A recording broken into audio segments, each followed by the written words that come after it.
Good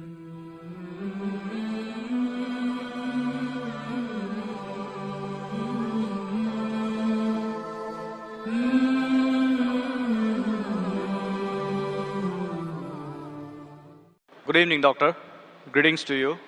I'm a Hindu. My name is Sandeep, and I've been watching your videos on YouTube since long time. Being a Hindu, I do respect other religions. I do respect Allah, Prophet Muhammad. I started my school in my childhood in a Catholic school, where I was taught about Bible and Christianity and Lord Jesus. And later on, after fifth standard, I came to know about my own religion, being born in a Hindu family. And today, I do at times get attracted towards other religions. Okay, there is some common link between all religions. I have a basic question to you, doctor. Basically, I am from the science background, a pharmacy guy. Today, I'm authorized financial consultant.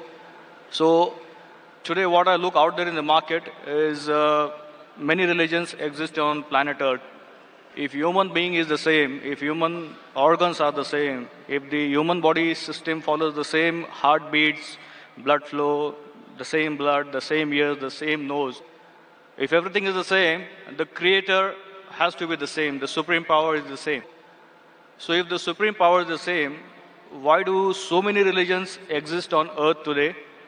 What is going to be future now onwards? Because if I go as per theoretical books, as per history, before thousands of years, Hinduism existed. Then came Lord Jesus, then Prophet Muhammad, and now today, what I see in front of my eyes is there are many religions, and every religion has its own pros and cons. So, being a human, I get confused. I am a Hindu. I should respect my religion, as well as being a human being, I should respect other religions. So, what is the final truth, and what is going to the future for centuries ahead? The brother asked a very good question, that there are so many different religions. More than 4,000 years back was Hinduism. Then Jesus Christ, peace be upon him, came 2,000 years back, or Christianity. Then Prophet Muhammad, peace be upon him, came 1,400 years back. Some things are similar, some things are contradicting. There's so much of confusion. God, our creator, is one. Human body is the same. Creator has to be same. So why this confusion? It's a very good question. The reply is given in the Quran in Surah Al-Imran, chapter 3, verse number 19. It says, Inna Dina Indallah Islam. The only religion acceptable in the sight of God is Islam. That is peace acquired by submitting our will to God. Almighty God only gave one religion to the human beings. As I said earlier, Almighty God has only sent one religion. But He has sent many messengers. When He sent messengers who got messages, by the passage of time, the message got changed. Again a new messenger came. He brought a fresh message. Again the people changed it. Again a new messenger came. It happened for many years, down the ages. But all the messengers brought, the basic message was the same.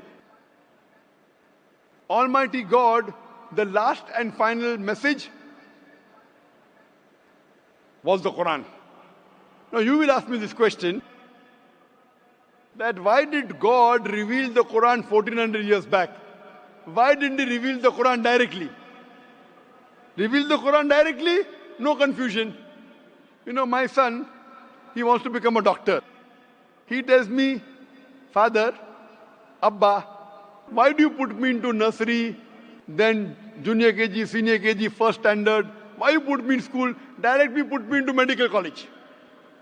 I said, son, if you want to be a doctor, first you have to go to nursery, pre-primary, primary school, secondary school, medical college, then you'll become a doctor. You can't directly enter a medical college because you won't understand.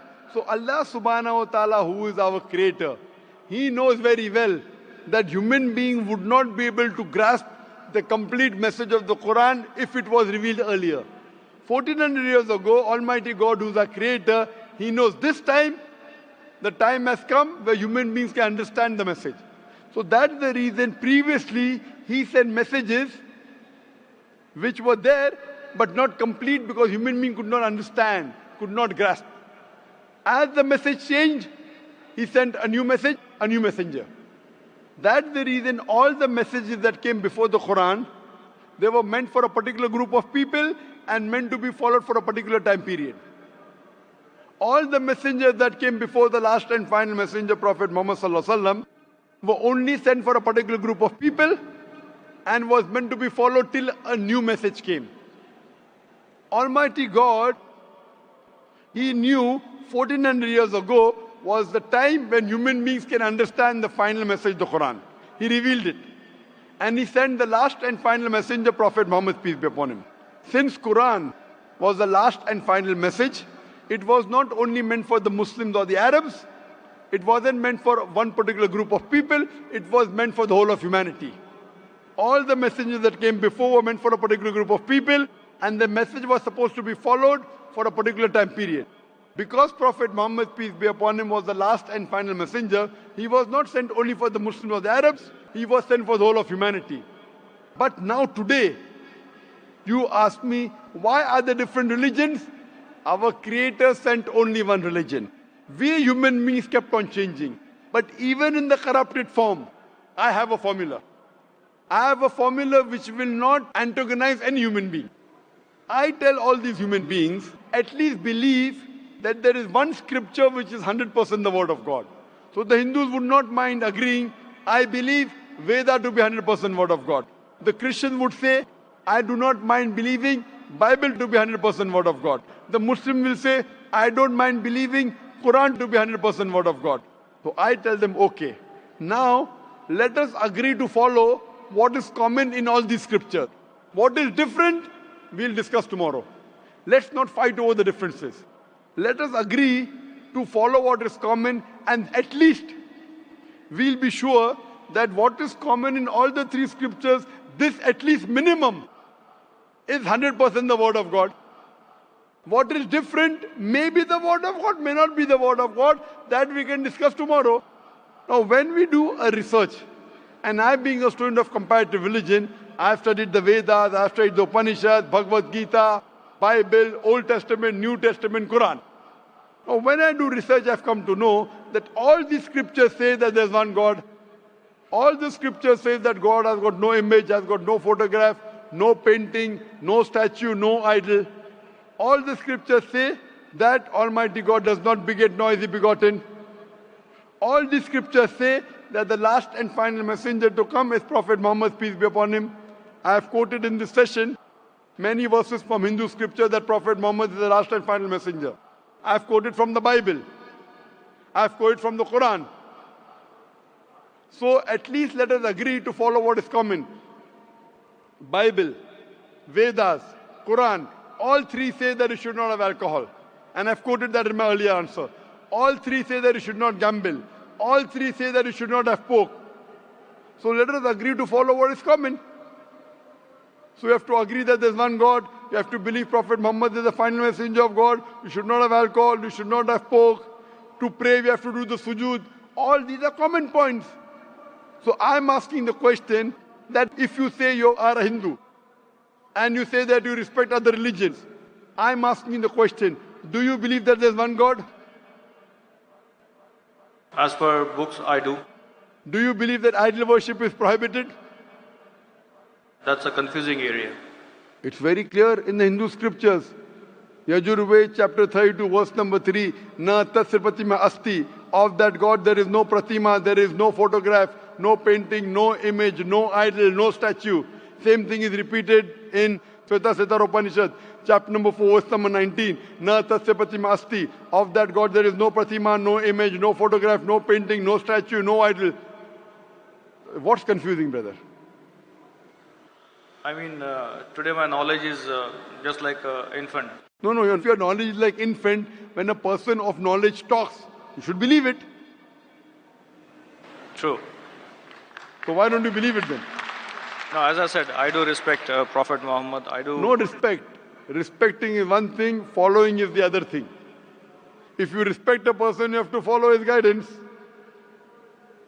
So again, the question goes in the same direction what I was asking to you, that if I am a Hindu, if I believe in Hinduism, but still when I step out of my home, I have to follow my colleagues, the other society members, human beings on the earth. Is it a must? Suppose the other society members start robbing. If your other human beings start robbing, even you start robbing.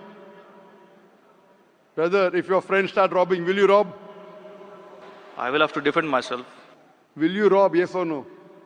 If somebody is robbing me, No, you said that you have to follow the other human beings, other society. If your other friends start robbing other people, will you start robbing? Will you rob others? I don't think so. There is a point in robbing others. Okay, because you know robbing is wrong. So that time you will not follow society. Follow the society when it is right. Do not follow when it's wrong. God has given you grey matter, brain. Correct? So if your Hindu friends are going against the Veda, will you follow Veda or your Hindu friends? They have to follow what is written in the books. Yes, forget about them. I'm asking about you. If your Hindu scripture says don't do idol worship, will you do idol worship? No, then I will not. So now do you believe idol worship is wrong? Again, as I said, I have to study more. I'm not clear. No, but you study, when you study? Today or tomorrow? When? Maybe today or tomorrow. Okay, fine. I have quoted so many references from the Hindu scripture about Prophet Muhammad, peace be upon him. Do you believe Prophet Muhammad is the messenger of God? Yes, I do. If you believe, don't you have to follow his commandments? I may have to. Why may? Again, I'm not If you clear. may believe in, then you may. If you do believe in, you do have to follow. It's simple English. If you say maybe he is a messenger of God, then you can say maybe I'll follow him. When you say surely the messenger of God, then you have to follow him surely. Why? But, is Will a it, messenger of God deceive you? but again, do I have to be a Muslim to follow Prophet Muhammad? Or No, you Islam? have to be a good Hindu also. You have to be a good Hindu and a good Christian to follow Muhammad Sallallahu Alaihi Wasallam. That's where the whole thing If goes. you are not a good Hindu, if you are not a good Christian, you will never follow Prophet Muhammad Sallallahu Alaihi Wasallam. Because Hindu scripture says the Antim Rishi, the Kalki avatar is Prophet Muhammad Sallallahu Alaihi Wasallam. I gave references, If you want, I can give again. Do you want me to give the references again of Prophet Muhammad in the Hindu scriptures? I did listen to your references. I need to go through them. Fine. So inshallah go today. Tomorrow, I would give you the first chance. And there's a lady there. You too, I would give the first chance. Then I will call you a truthful person. Go today, Google, check on the net. I gave at least 100 references. There are more than 100 in my lecture. If you see on Hindu scriptures talking about Prophet Muhammad Sallallahu Alaihi Wasallam, talking about one God, talking not to have alcohol, not to have pork, not to gamble. What is different we'll discuss tomorrow. At least what is common we should agree. So when you are talking about getting human beings together, I'm giving you a formula which will not offend you. I'm not telling you follow that which is not mentioned in the Hindu scripture. I'm telling you follow what is mentioned in Hindu scripture and the Quran. 100% you will be a good Hindu, good Christian, and even enter into Islam. May not be good Muslim, at least enter, and then your scripture says you have to follow the guidance of the last messenger, you have to follow the Quran. So if you follow the Quran correctly and the sayings of the Prophet Muhammad Sallallahu Alaihi Wasallam, you will be a good Muslim. And I'm waiting that inshallah if we can do it today, tomorrow inshallah we can interact. Thank you very much, doctor.